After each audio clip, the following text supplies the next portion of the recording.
হিয়াৰামঠু জুবিন গাৰ্গক জীয়াই ৰখাৰ প্ৰয়াস জুবিন গাৰ্গৰ নামত শৈক্ষিক বঁটা ঘোষণা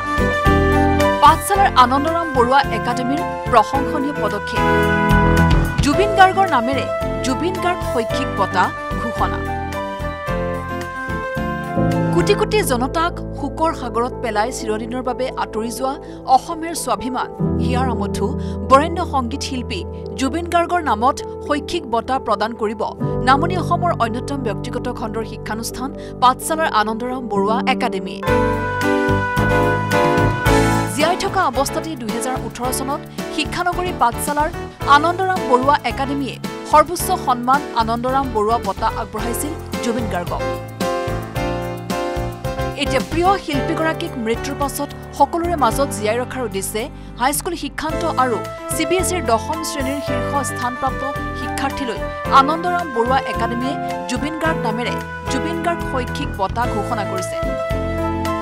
2026 বৰ্ষৰ হাইস্কুল শিক্ষান্ত পৰীক্ষা আৰু CBSEৰ 10ম শ্ৰেণীৰ পৰীক্ষাত শীৰ্ষ স্থানপ্ৰাপ্ত দুগৰাকী শিক্ষাৰ্থীক জুবিন গাৰ্গ শৈক্ষিক বঁটা প্ৰদান কৰিব বুলি জনাইছে আনন্দৰাম বৰুৱা একাডেমীৰ ৰেক্টৰ অধ্যক্ষ তথা পৰিচালন সঞ্চালক ডক্টৰ ৰঞ্জিত ডেকাই আমাৰ প্ৰচেষ্টা জুবিন গাৰ্গক আমি আমাৰ লগত চিৰজীৱন ৰাখিম আনন্দৰাম বৰুৱা একাডেমী চলি থকালৈকে আমাৰ জুবিন গাৰ্গৰ নাম আনন্দৰাম বৰুৱা একাডেমীত থাকিব আমাৰ আনন্দৰাম বৰুৱা একাডেমী পৰিয়ালৰ হৃদয়ত থাকিব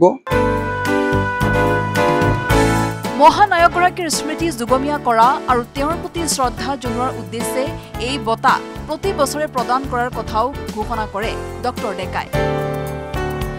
প্ৰতি বছৰে মেধাসম্পন্ন ছাত্ৰ অৰ্থাৎ মেট্ৰিকত CBSE হোক বা সেবাই হোক যিয়ে প্ৰথম স্থান পাব এতিয়া ষ্টেণ্ড বুলি নকয় কিন্তু প্ৰথমটো এজন হ'বই সেই প্ৰথম CBSEৰ প্ৰথম গৰাকী আৰু সেবাৰ প্ৰথম গৰাকী যদি দুগৰাকীও হয় তিনিগৰাকীও হয় আমি তেওঁলোকক এই বঁটা প্ৰদান কৰিম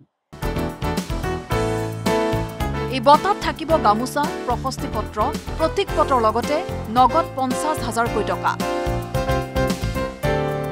2004 চনত পাঠশালাত প্ৰতিষ্ঠাপিত আনন্দৰাম বৰুৱা একাডেমীয়ে 2018 বৰ্ষৰ 5 ছেপ্টেম্বৰৰ শিক্ষক দিৱস উপলক্ষত অসমীয়াৰ প্ৰাণৰ শিল্পী অমৃত কণ্ঠ জুবিন গাৰ্গক প্ৰদান কৰিছিল সেই বৰ্ষৰ আনন্দৰাম বৰুৱা একাডেমী বঁটা bureau report news 18 Assam north east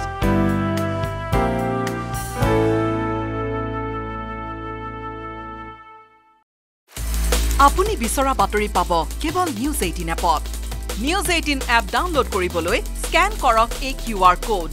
Google play ষ্টৰতো পাব এই নিউজ 18 এপ